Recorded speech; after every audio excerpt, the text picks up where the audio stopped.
श्रवण कुमार। पौराणिक युग में शांतनु नामक एक सिद्ध साधु थे। उनकी पत्नी भी एक सिद्ध धर्मपरायण नारी थी।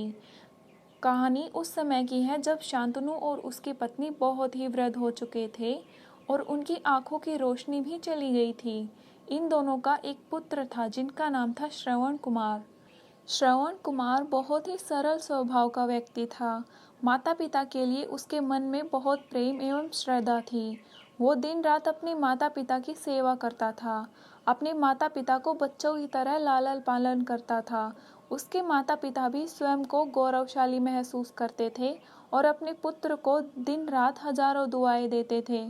कई बार दोनों एक दूसरे से कहते कि हम इतने धन्य हैं कि हमें श्रवण जैसा मातृभक्त पुत्र मिला, जिसने स्वयं के बारे में न सोचकर अपना पूरा जीवन वृद्ध नेत्रहीन माता पिता की सेवा में लगा दिया। इसकी जगह कोई अन्य होता तो विवाह के बाद केवल स्वयं के हित में सोचता और बूढ़े नेत्रहीन माता पिता को कहीं छोड़ आता और खुशी से अपना जीवन व्यापन करता।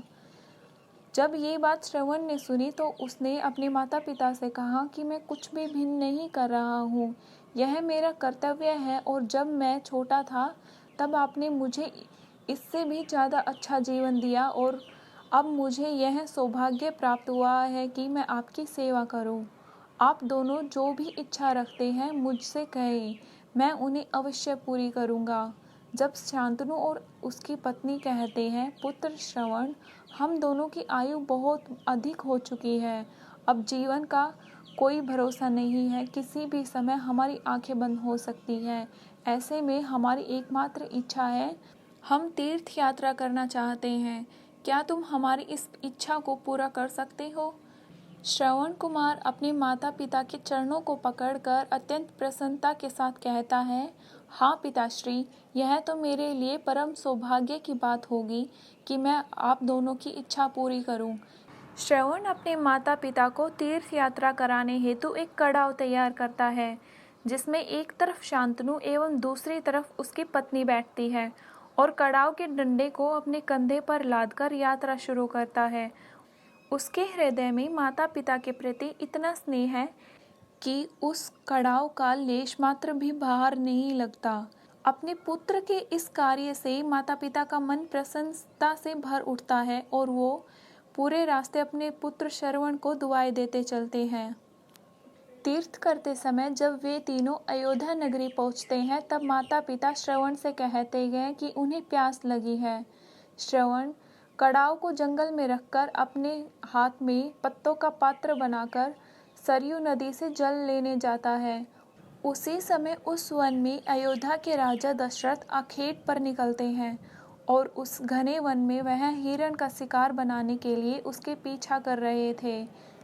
तब ही उन्हें घने जंगल में झाड़ियों के पास सरयू नदी से पानी के हलचल की आवाज़ आती है। उस हलचल को हिरण के पानी पीने की आवाज़ समझकर महाराज दशरथ शिकार के उद्देश्य से तीर चला देते हैं और उस तीर से श्रवण कुमार के हृदय में आघात पहुंचता है, जिससे उसके मुंह से पीड़ा भरी आवाज़ निकलती है, जिसे सुनकर दशरथ सतबद्ध रह जाते हैं और उन्हें अनहोनी का एहसास होता है और वो भागकर सरयू नदी के तट पर पहुंचते हैं, जहां वे अपने तीर से श्रवण के हृदय में लगा देखकर भयभीत हो जाते हैं और उन्हें अपनी भूल का एहसास हो जाता है। दशरथ श्रवण कुमार के समीप जाकर उससे क्षमा मांगते हैं। तब अंतिम सांस लेता श्रवण कुमार महाराज दशरथ को अपने वृद्ध नेत्रहीन माता पिता के बारे में बताता है और कहता है कि वे प्यासे हैं, उन्हें जाकर पानी पिला दो और उसके बाद उन्हें मेरे बारे में कहना। और इतना कहकर श्रवण कुमार की मृत्यु हो गई। भारी हृदय के साथ महाराज दशरथ श्रवण के माता पिता के पास पहुँचे और उन्हें पानी पिलाने लगे। माता पिता आश्चर्य से पूछते हैं कि उनका पुत्र कहाँ है। वे भले ही नेत्रहीन हैं, पर वे दोनों अपने पुत्र की आहट से ही समझ लेते थे। माता पिता के प्रश्नों को सुनकर महाराज दशरथ उनके चरणों में गिर जाते हैं और बीती घटना को विस्तार से कहते हैं। पुत्र की मृत्यु की खबर सुनकर माता पिता रोने लगते हैं और दशरथ से उन्हें अपने पुत्र के पास ले जाने को कहते हैं। महाराज दशरथ काढ़ा उठाकर दोनों माता पिता को श्रवण के शरीर के पास ले जाते हैं। माता पिता बहुत जोर जोर से विलाप करने लगते हैं। उसके विलाप को देखकर महाराज दशरथ को अत्यंत गलानी का आभास होता है और वो अपनी करनी की क्षमा याचना करते हैं। लेकिन दुखी पिता शांतनु महाराज दशरथ को श्राप देते हैं कि जिस तरह मैं शांतनु पुत्र वियोग से मरूंगा, उसी प्रकार तुम भी पुत्र वियोग से मरोगे। इतना कहकर दोनों माता पिता अपने शरीर को त्याग मृत्यु प्राप्त हो जाते हैं। और कई वर्षों बाद जब उसके पुत्र राम का राज्य अभिषेक होता है, तब माता कैकेयी के वचन के कारण राम, सीता और लक्ष्मण को 14 वर्ष का वनवास स्वीकार करना पड़ता है। और इस तरह महाराज दशरथ की मृत्यु भी पुत्र वियोग में होती है।